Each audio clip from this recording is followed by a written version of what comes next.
It is what it is. Oh shoot, my phone. Hold on, put my phone on silent. Okay. It says meeting is now streaming live on Facebook. This is what always drives me crazy is I never know if it's streaming live or not. Thanks everyone for coming today. Welcome. Happy Friday. Happy Friday the 18th. Wait, I just asked you this, Josh, and I forgot. It's the last day of Hanukkah, right? Or the last night? Yesterday. Yesterday was? Okay. Yeah, we finished Hanukkah yesterday. So happy Hanukkah, Merry Christmas in 1 week. If you're like me and you have one present wrapped and 2,000 to purchase and Amazon is not shipping until the new year, then you've got some problems. But welcome, happy Friday. Really excited to see all of you here. I'm going to make sure that I can go on the Facebook page and see who's here, where you're watching from. Thanks for joining us for the last Facebook Live of 2020. We were just talking about how unbelievable that sounds, how amazing that sounds, by the way, but how unbelievable it sounds. We got a couple of people watching. Yay. So I don't know. We're going to talk about this year. I'll introduce Josh. We're going to talk about digital marketing trends. We're going to talk about anything you really want to talk about. It's going to be casual. It'll be a conversation. I have some questions to guide us. But basically, we just want to recap the year. And really, actually, I didn't even think about this, Josh, but we should say thank you to everyone that's in that incredible Facebook group that we run that's grown. I don't even know how many people it grew. It tripled in size this year, this social media storytelling group. Yeah, so we first started working together on this group. It was after N10 in New Orleans. So was that 3 years ago now? That was 2018. So yeah, so New Orleans? spring will be 3 Oh, because last year was Portland. Yep. Okay. I feel like it was 2018. So let's call it 3 years. So in that time, 3 years. Wow. We've grown the group from about 4,000 to now we're over 12,500 people in this group. I mean, it's phenomenal. Yep. The professional development and learning opportunities that we've been able to provide over that time. And what's wonderful is that you have the small shops that are the one person, running their nonprofit out of their, out of their house, to consultants like you and, professionals like me that get to work for a national nonprofit organization and geek out all day and do digital communication. So it's really wonderful that we've built this community. And while we haven't had the same sort of regularly scheduled nonprofit nerd sessions as we had, we're happy to be able to close out 2020 with a nice year in review, looking at what has worked, what didn't work, and try to forecast into 2021 some of our predictions for new digital communications trends. Yes. So welcome everyone that has come from my email that I sent out, that has come from Facebook and come from the group, to officially, we'll do some housekeeping. One, I'm having construction on my house. This is every time I've done a webinar this year or a Facebook Live, I've had to preface it with that. So if you hear banging, it's 2020, roll with the punches. Also, I'm taking care of my kids by myself today, and they're doing remote learning, probably screaming at each other and fighting. So there could be, my whole house could burn down at some point, but I really appreciate you being here with us today. So we haven't done one of these together in a long time. This is Josh Hirsch. This is my partner in crime, the second person in our little duo, the Nonprofit Social Media Nerds. And he's the social content marketing manager at Susan G. Komen National. And when we met, it was just sort of like, I'm the consultant. I need that in the trenches, boots on the ground perspective. Not that I don't have that from my clients and my students, but what I've loved about Josh, like what I've loved about working with him, is he is just an innovator and creative and so willing to try new things. And I was so excited this year, Josh, when you got that job, because I think you're going to be able to just like completely fly and do such incredible stuff. And you send me all this awesome nerdy stuff like that you're doing on TikTok and that you're doing on Airtable and that you're doing with Facebook challenges. And it's so exciting to see. So thanks everyone for coming and for joining the nerds. So just to start, we have a lot of people. Oh, and I see so many awesome people. Ooh, Laura Edmondson is here. Nikki Sweetman. Yay. Oh, I see a lot of people that I know. Ashley. Love it. Thank you so much for coming. So today the official topic, because we need an official topic for these conversations, really just Josh and I talking, but digital marketing trends that will shape nonprofit communications in 2021. So what I wanted to talk about was a little bit of what we covered this week. If you saw the donor search, oh my God, Jay Frost and Donor Search. I almost said Donor Box, but that's a completely different vendor. So Jay Frost does these mastermind series with Donor Search, and he invited Josh and I to come on, and we answered these questions and talked about it on Wednesday. So I wanted to do something similar for our audience here today, just to kind of wrap up the year. And it might not seem like the year is being wrapped up because it is December 18th, but I'm really trying to take off the last 2 weeks of the year. I'm a workaholic. It probably won't happen. Obviously, I have a training coming up next Tuesday. A lot of you, I see a lot of names are signed up actually for that training. So thank you. I posted the link. Mark Pittman is here. Yay. Mark, I was just talking about you yesterday with Crystal Cherry. So just remind me that I need to connect with you. But yay, Mark says, let's hear it for the nerds. And Diana says, thanks for doing this, guys. Oh, you guys are great. So Josh, what happened in 2020? What happened? That's not really my first question, but what happened? What happened and why? Tell me something good that happened in 2020. What happened? Well, something good is obviously I got a promotion and yes, I went home and national and take all my geekiness to provide digital communication services, not just for those here in Florida, but throughout the country. But what's really happened is we've stayed true to what are good fundraising tactics. Now I'm gonna move into the meat and potatoes of this session, because sure, yes, we 7 really minutes in.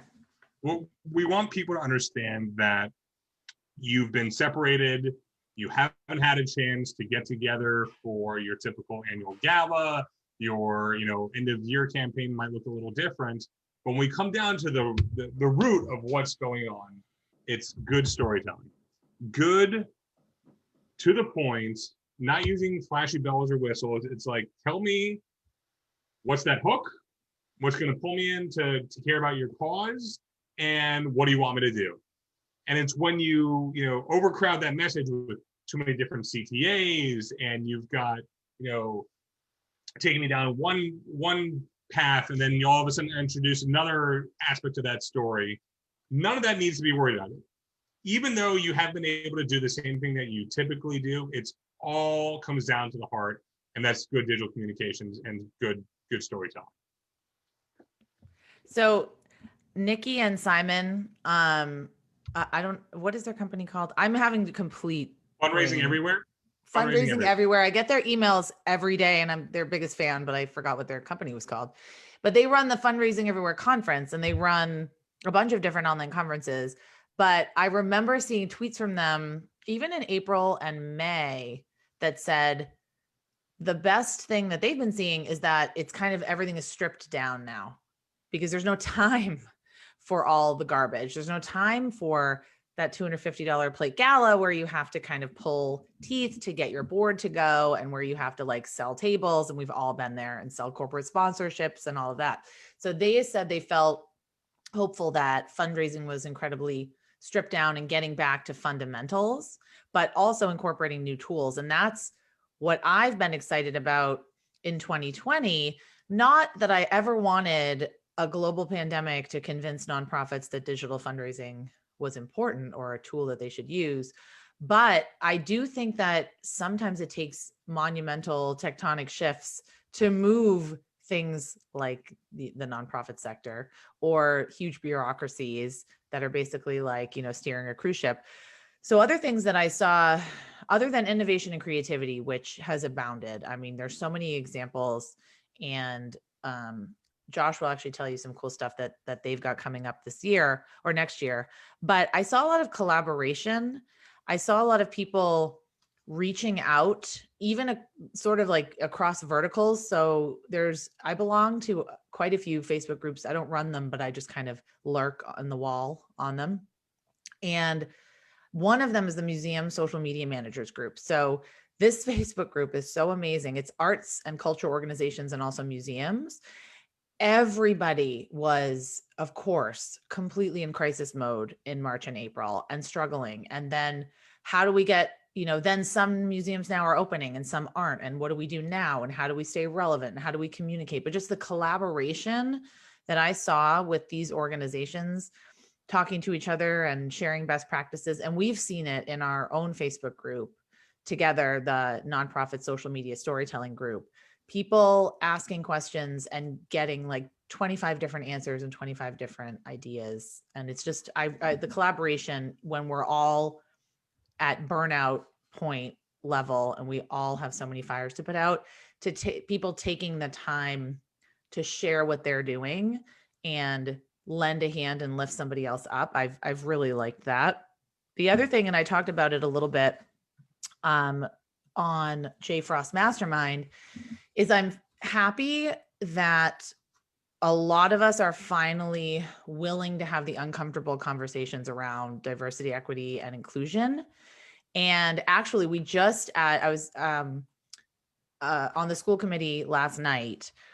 We just had a very uncomfortable conversation about this because every single person on the school committee is white. Every single person on the board of selectmen is white. Every single person on the finance committee is white. So we were talking, I don't think that this would have happened if 2020 had not happened and sort of put these issues out in the forefront.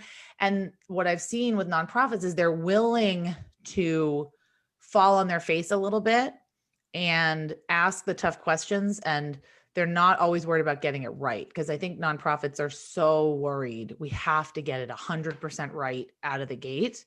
But now we're seeing, well, things are messy and they're not perfect. And 1 foot forward, it's better than just sitting down and being silent. So that's what I saw.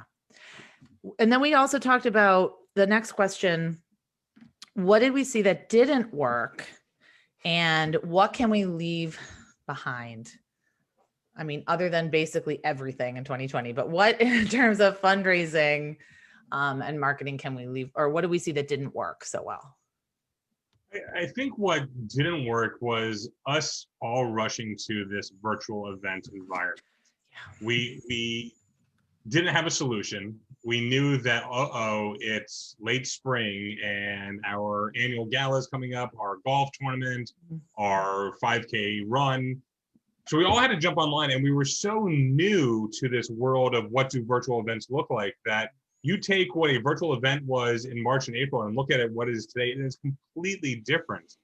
People are demanding more from the experience. They don't want just to be a webinar to sit down and show up and say, all right, well, that's your virtual event. So we have, as a community, have to continue to evolve from a donor stewardship perspective, from a service delivery perspective, and from a fundraising perspective. How are we going to continue to do our events that are going to reach our goals, but at the same time, don't just feel like sitting in front of the TV? And, we all have this Zoom burnout. We're literally on Zoom meetings all day long. Oh my God. How can we, it's draining. And I'm kind of glad we're getting to the end of 2020 so we can put a pause for a little time on it. But we need to constantly be evolving. And I think that's really what has happened a lot from these last 10 months. We've gone from the pivoting, and I hate the word pivot, and now we're adapting to the new situation of where we are and how can we continue. So people are hungry for those in-person events. I mentioned this the other day, Julia, but we're starting to see, in-person galas for early spring booked. And yes, the people are taking precautions. You'll have smaller sizes and smaller expectations of revenue goals, but people still want that, together feeling. So how can we create a hybrid event for those that aren't comfortable yet to be back in person, while at the same time meeting that need to raise dollars for organizations that we care about? I think that we're going to see combinations of hybrid. So we'll see the in-person event coming back, but there will be virtual options because what we've seen, and I know you saw this, Josh, this year was it's so much more accessible and inclusive to have virtual components for people that maybe can't get a babysitter or can't actually physically come, or if it's in the spring or summer, might still be afraid. I mean, I don't know where I'm going to be. I can't speak for anybody. I don't know where I'm going to be in the spring and summer if I'm going to want to go to an event, but it doesn't, there's going to be other options for people. And I think it's all part of our job as fundraisers. We need to be able to accommodate everybody. I mean, this is sort of part of our mission as the sector. I think that we need to sort of light the way and forge the way in terms of inclusivity and accessibility and making things available for all people. So I do love that I've seen that. One thing that I have seen is that I noticed that sometimes if I'm talking to someone and we don't have to be on a screen, they'll say, "Oh, can we just talk on the phone?" Which is weird to me because I don't talk on the phone ever. I don't like the phone, but I lately have liked it. And I've done walking meetings. I've done meetings where I folded all the laundry. I've done meetings where it's just, I've been doing other things in the house. And it's kind of interesting to see this almost shift away from Zoom a little bit. And maybe people are willing to keep meetings a little bit shorter because they're not in person. I don't know. So we'll see. All right, Vicky. Yeah. So yeah, go ahead. Yeah, Vicky had a great. Oh yeah. Friend in here. So she did a hybrid style event where you could come and pick up your food and wine, and then did portion on Zoom. We did a little something similar for our National Philanthropy Day celebration this year. Typically it's a 300-person luncheon. It's a great way that we're able to honor philanthropists and volunteers in our community. So this year we did a very small high-end cocktail reception of about 30 people max, and then shifted the entire event online. We were able to raise more revenue, but more than that, we were able to have a longer lasting impact for both the honorees, because now their speeches and their acceptance is now living online, as well as for our sponsors and partners, their acknowledgement is now living in perpetuity online. So you have the ability to, in some essence, generate more revenue because you're able to offer things that, okay, yes, you're going to be in the program book and you're going to be on the screen at the event, and there's 200 people at the event, they saw it, and that's that. But now you have an event that can now live on forever. And now Vicky can sit there and promote her sponsors and share that content going on and on and on. So she asked about when do we foresee people being back at 100 plus people events? It really depends on where you are in the country. Yeah, you're in Florida. I'm in Massachusetts, so very different. Yes, yeah, so it's very different everywhere. I mean, here in Florida, we've got galas that typically are 500 people that are sold out for this spring with 200 people. So you're going to be in a venue that holds 500 people with, about a quarter of the size that normally would be there, observing socially distance. But people still want to raise money. They still want to support their causes, and they're hungry to not be in the Brady Bunch world that we've lived in for 10 months. So, it's going to be different for wherever you live and whatever the society acceptance is for large groups at that time. Yep. I get that question a lot, and it completely depends on where you live in the country. And it depends on, it's so impossible to foresee the future. I will never forget, Josh, when we were talking about all these conferences canceled, and it was like, oh, are the ones in the fall going to be canceled? No, we'll be fine in the fall. It's so crazy to think how we were thinking in March. And the little group of AF peeps were like, oh, we'll be fine. We'll all be together in October. It's like, what? No, we're definitely not. Nope. We are definitely not, I don't think, going to be back to normal anytime soon. But listen to Dr. Fauci. That's all I have to say. Listen to the experts. Another example that I have going off that is one of my friends runs a nonprofit for women entrepreneurs and women-owned businesses. And they were going to do a camp out this summer. So we were supposed to, I don't know. I don't go camping, but like go get tents or something. I don't know what we were supposed to do, but it was a virtual camp out, and they mailed these amazing boxes of s'mores, these s'mores kits and popcorn. And it was just really awesome. And I loved it. And I could do it with my kids because it was supposed to be like an adult only thing where we were going to go camping and stuff. So I could do it with my whole family, and we really loved it. So I love thinking outside the box like that. And then Ashley says, we offered swag bags before our virtual event featuring local small businesses. That is so awesome. That's awesome. Mark's point is spot on. Yeah. You know, people, because we haven't had the typical in-person event, you're getting back to the heart and the root of fundraising. You know, from a major gifts officer perspective, barriers don't exist anymore. There is no longer the need to sit there and take a 6-hour flight to then go on an hour car ride to go sit there and meet with your major gift prospect for a 15-minute meeting to then sit there and repeat everything and come back home. You're now able to have these meetings like that so much easier. Yep. In the same respect, like, you know, Giving Tuesday, I was really suspect. I'm like, what's going to happen this year? But the numbers have completely blown me away. In a pandemic, Komen was able to almost triple the number of donations that we received from 2019 to 2020 in Giving Tuesday. And just to show you how much impact that one day in the sense of philanthropy was spread throughout the world, we had about a 10% drop. So we had a 90% drop. So we received 10% the number of gifts the day after Giving Tuesday than we did on Giving Tuesday. So people were listening to the message. People were listening to our campaign that today was the day to give. So yes, you weren't in person. You weren't having your golf tournaments. You didn't have all your, you know, what we expect as our fundraising, you know, go-tos. People still wanted to give. And for us to see those numbers in Giving Tuesday, yes, I will echo your sentiment, Mark. Wow, it was incredible to see that sort of stuff. Yep. From our donor support base. Yep. Oh, it's amazing. What Betty says is so true. Seems like as time goes on, people are sick of virtual encounters. Now, I can only speak for myself. I will not do a social Zoom anymore. I can't do it. I have no wherewithal. I have no bandwidth. I've been invited to virtual baby showers, virtual girls' nights, virtual this. No, I can't. I really can't, because I'm on it all day.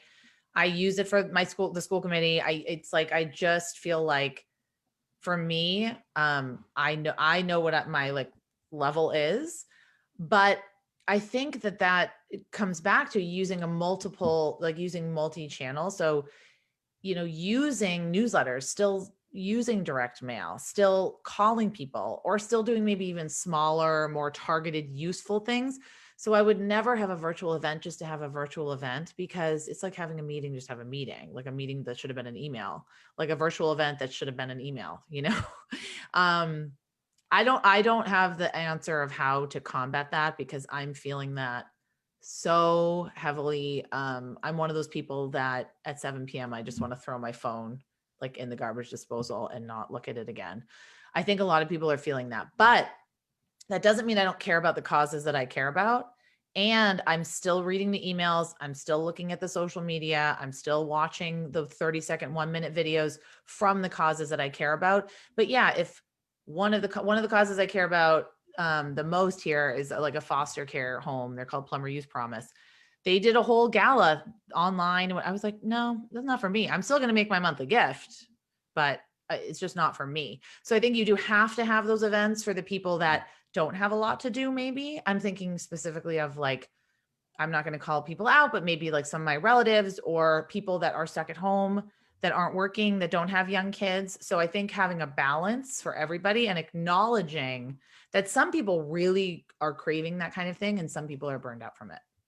That would be my advice, but don't invite me to a social Zoom, please. Although, no, to be fair, sometimes I will go. Okay. I don't know. Do you want to look at the questions?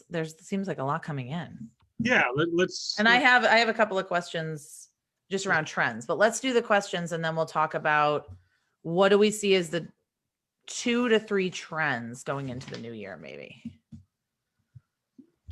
So I'll touch on a trend that isn't new, but I think is more steam, and that's personalized video stewardship.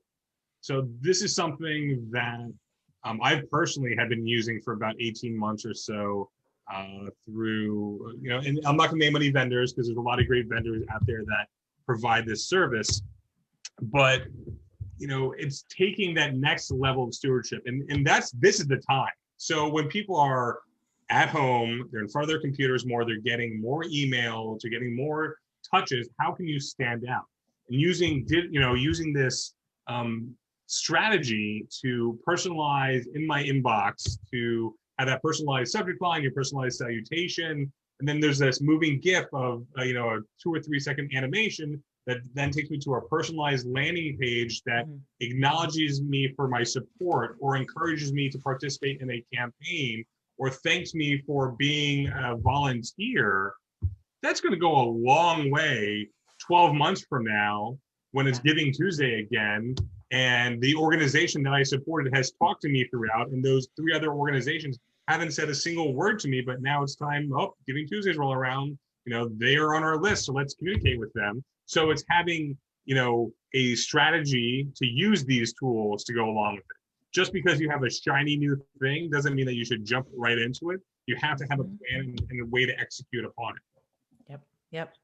I was saying to Jay, and I'll reiterate it here, that love it or hate it, the bite-sized snackable video, 15 second, 30 seconds, that's not going away. That's probably only going to get worse. I don't know any of the TikTok dances, and trust me, it's the only thing like my children do are the TikTok dances.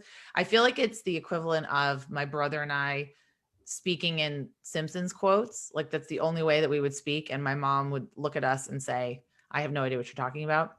So to every generation, there's something new, but people have attention spans for certain things, but on social media, they don't. And in email, they don't. So you have an attention span to watch The Queen's Gambit for 10 hours. You do have that, or Game of Thrones, or Lost. Josh, you just watched it. Although Josh likes to watch things with 27 devices going. But I think, we have to understand that it's not about our agenda, and it's not about what we want to talk about. It was never about us. It's about the problem we're solving, and it's about bringing people into the problem.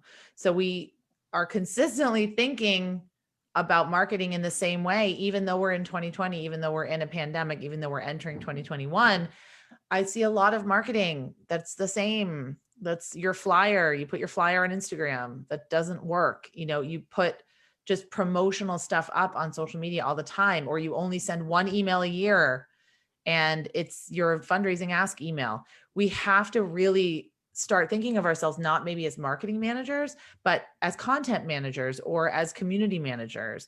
And how can we build this out and create this two-way street with our donors and with our supporters? So it's not necessarily a tech trend, but I would love to see it. I would love to see more of it kind of going into the new year. And I would love to see the flyer completely go away. Put the flyer away. Put the flyer up in Starbucks. Do not put the flyer on social media, please. I don't like it. It doesn't look good. I also can't read it because I need glasses.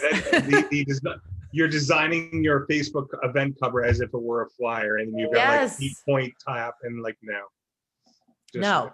The other thing is live streaming, right? Or do you want to talk about live streaming? Yeah, I mean, and that goes to Laura's question regarding, closed captioning, live closed captioning for events, or a Zoom meeting. So there's great tools for capturing the meeting and then transcribing it for closed captioning. And the tool for that is Otter AI. So if you have a Zoom Pro account and you link it to your Otter account, you can then, as soon as you hit stop on the meeting, it's going to transcribe it automatically to Otter AI, but then you could then take that SRT file and then bring it into YouTube where you upload it. I know that was a lot of geek speak, but her question specifically is around live captioning. I haven't run across too many good services that are inexpensive. Live captioning can be not cheap. Rev, that's what Giving Tuesday uses. They use rev.com. I don't know how much they pay or if they get it for free. It's troubling that there's not more of it that's easily accessible. Like it is on PowerPoint. So if I give a PowerPoint presentation, I have the ability when I show my slides to have closed captionings along the bottom, and that's free. That's just with with PowerPoint. But if I'm not doing a PowerPoint and there's nothing on Zoom that's available unless you have someone to type the captions in for you. So I'm a staff of one, Josh is like in his house, department of one. So if you have someone that could type your captions in for you, that's fine. But I'm so dismayed by the lack of accessibility. But I have heard something called REV. I know that is what Giving Tuesday uses. And I would assume that they have done a lot of research and vetted a lot of places. So, and Otter AI is great for transcribing and for putting captions on after the fact. But live captioning is really, really hard. It's very, very hard to find something that does it effectively. Like the second we end this live broadcast, the captions will be there. They'll put captions on it. Facebook auto captions, YouTube auto captions, Instagram doesn't auto caption. But I think it's something that's going to need to change in going into 2021, because we do need to be cognizant of the fact that, this just needs to happen. It just absolutely needs to happen. So I agree. I don't know how to make it happen other than maybe getting a service to physically do the subtitles and closed captioning for you, which I know is possible. But right now, I just don't know why Zoom doesn't have it. I can't understand why Zoom doesn't have it. All right, Nicolasa had a really great point about how not having to pay that $150 to go to the gala has made local nonprofit culture more accessible. I've been able to go to see so many more events and conferences than previously locked gilded gates. And previously locked gilded gates are now open that I couldn't afford previously. I never thought of that, how many different causes I have been exposed to and how many different organizations I've been able to participate with now that, I actually have a really good example. There's a fantastic gala where I live. It's the local art college. It's called Artrageous, and it's from the local art college, Montserrat Art College. And I got to go 1 year because they were my client and I helped them with promotion. The tickets are like $500. It's absolutely incredible. Obviously, it's amazing. It's all art and it's great food and it's great music. But this year it was virtual, but the art was still amazing. So you didn't get to go and dress up. But still, it was free, and they were using it to raise money for scholarships, and they had a donation ask. But I think about all the people that were never able to go to that and be exposed to these kids' artwork and learn about what Montserrat does and learn about the value of the scholarships. So that's just such a great point. All these things that I don't think about. And then, Vicky says we've gotten new supporters by offering opportunities to support us with less money. Absolutely. Absolutely. I think we're making philanthropy more accessible. I hope. I don't know. So we have more questions. We got a lot of comments coming in. That is very, very cool. Oh, loving the Queen's Gambit. That's what we're watching right now. No flyers, please. I love it so much. All right. So our last question is, because I wanted to keep it to half an hour, but we just never can. What are some of the best strategies? Like what should we do? What's the first thing we should do in 2021 or right now if we're not taking any time off? What's like one step, couple steps? So obviously you're 2 weeks into your end of year campaign already. So we're going to get past that. We're talking about what are we doing in 2021? Well, if you haven't already set your Q1 calendar, and when I say calendar, meaning your editorial calendar, and let's take a step back. If you don't have an editorial calendar for your organization, that's the first thing you're going to do. Because how are you going to know what you're talking about tomorrow if you don't have a plan for it? So the first thing you're going to do for 2021 is you're going to create an editorial calendar. There's a lot of great ways to do it. You can just use a simple Excel spreadsheet, or you can get fancy and use a whole customized, Airtable database. But you need to have a plan for what you're going to be talking about and how you're going to use all these great tools to, get your strategy across. So the first thing you're going to do is look at what are, 90 days out. What are you going to be talking about, and how are you going to be planning backwards from that? Because that's how I like to look. And from my standpoint is that, all right, I've got this end date, and I know that I need to start touching you with these various touches throughout the time frame. So what are my content buckets, and where those specific stories that I'm going to pull you in for the CTAs throughout the time? Yep.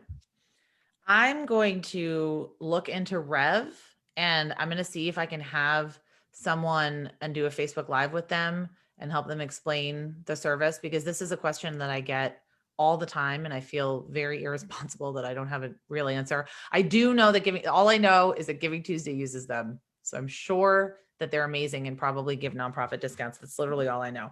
So I will do my part and look into that and get all of you more information about that. What I've been recommending to my clients, and what we'll talk about a little bit in next Tuesday's training, if you're on my mapping out your 2021 marketing calendar, is conducting an audit and assessment. So when I say audit and assessment, everyone falls asleep or starts getting really overwhelmed because they think about tax audits or they think it's going to take 7 weeks. I really just mean looking at some of the things that you did this year, understanding we have to see it through a COVID lens, but what are some things that worked? What are some things you think maybe didn't work, but if you gave it like 5% more effort, it could work? What are some things that absolutely didn't work? What are some things that you've been dying to try that you saw other nonprofits using? So I really think I am so bad about reflection. That's one of my resolutions. I just plunge forward. I just like go forward, and I'm always looking forward. And I have a very hard time reflecting on the year and learning and seeing like where are the places that I can take, some learnings from and improve. So that's what I'm going to be doing. But I'm going to put a blog post in the chat about how to do an audit and assessment, just a really brief one, nothing too overwhelming. You could do a really crazy one with all your metrics, and I think you should. But if it's going to be something that's going to prevent you from even looking back, then I have some questions that you should ask just in terms of reflection. Okay, so Laura has a really great question. I don't know how to answer that. How are you handling, I saw life, but how are you handling your planning when everything changes weekly? Well, I can just speak for myself, and I will let Josh speak. So this week is a perfect example. Actually, the last few weeks have been a perfect example.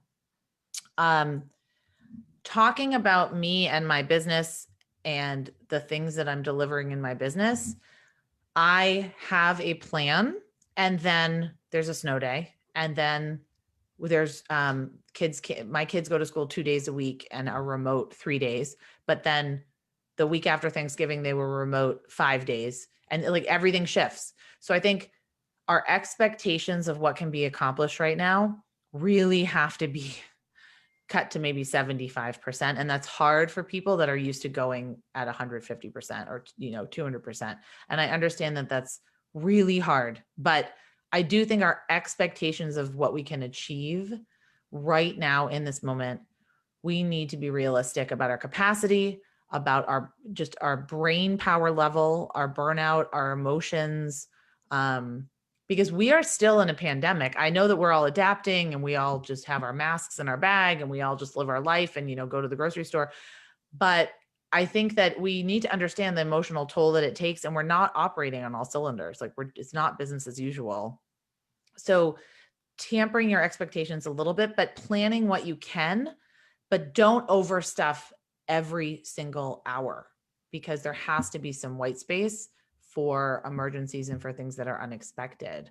So I love what Josh said about 90 days. I mean, I don't think I'd plan more than 90 days because everybody had to throw their calendar out the window this year a little bit. So I think plan what you can, but then have some white space for those unexpected things that come up.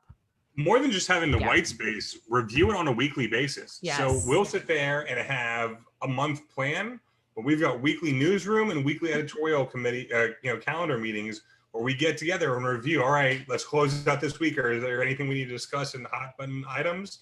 What's coming up for the next week? So we're constantly, yes, planning is great, but if you set that and forget it, you can't appeal this. You got to sit there and remember what's happening, and be on top of it, on a daily basis. Oh, absolutely. Do not set it and forget it and then have something happen where you regret that you sent out that tweet or you sent out that post or you sent out that email. So kind of always have your finger on the pulse of what's going on, but have that grand vision, have a little bit of a vision, have a little bit of an idea of where you're trying to go, what your goals are, what you're trying to achieve, who you're trying to talk to, but recognize that the granular items, like Josh just talked about, the editorial, the content, all of that could might have to change at the drop of a hat, and it has. And if 2020 taught us anything, it's that you can plan your year. Actually, in my training, I'm going to show you how to plan your year with the caveat that honestly, we have to be flexible. We have to be, in any normal year, I think you have to be flexible. But right now, in the environment that we're in, we have to understand that, if our gala, like imagine all of those people where their fundraising appeal went out September 12th, when September 11th happened. Like you have to be able to understand that things are going to happen. The news cycle is 24/7, and we might have to pull things. We might have to adjust things. So not a perfect answer, but I hope that helped you. I loved being with all of you today. We're not going to take up any more of your time, but we would love to see you in the Facebook group, nonprofitsocialmedianerds.com. If you go to that URL, it will direct you to the group if you are not already in there and a member. And, we've applied to speak several conferences next year. So whether it's in person, whether it's virtual, whatever it is, I know, please be in person. Please be in person. I don't know the last time I had like hotel room service. I was dreaming about it the other day. I was like, oh, hotel room service and quiet, like just some time, mommy time to myself. I don't know when I'll get that again. But anyway, any last thoughts, Josh, before I stop the live stream? No, I nice just to see you, Laura, everyone... too. Oh, and Laura, Laura's company is Blue Canoe, right? Is that Blue Canoe Philanthropy? I saw that Sarah Willie joined your team. That's so awesome. She's amazing, and you are very lucky to have her. She's lucky to have you. I saw that on Twitter. That's so cool. So thanks, everybody. Have a fantastic new year. And yeah, Josh, I don't know if you have any last words. I just thought of that. No, I think it's been I'd say it's been a great 2020, but it's been a 2020. We'll just leave it. It's been the 20th of 2020s that we could possibly have, and know that 2020 is going to be a great year as we move forward, and know that I hope everyone stays healthy and that we come out on the other end of this knowing that philanthropy is the reason that we're here, nonprofits, and the reason we've continued to grow is because of everyone's dedication. So thank you. Yes, thank you so much for all that you do to make the world a better place, to solve all the problems that I just give money to and give consultations to, but you're actually solving them. So thank you, thank you, thank you. I'm very optimistic. I'm super optimistic. I'm excited. I'm seeing good things happening, and I'm hopeful that we will get together in person in 2021. So thank you. Thanks so much. And Vicky says, are you live every Friday? I like to, no, we're not. I kind of live when I decide to be, and we couldn't do noon, so we had to do 2. It's kind of like whenever we can get our acts together. No, it's not really that. It's just our schedules are so busy. But Vicky, I will, if you are on my email list, I send an email out when I go live. If I go live, this is the last one of 2020. So I don't know. Actually, I have a really exciting guest to announce for January, but it's not confirmed yet. All right. So I will see all of you, hopefully in the group, hopefully, in my training on Tuesday, and otherwise I will see you on the other side of this year. So happy New Year. Bye, everybody.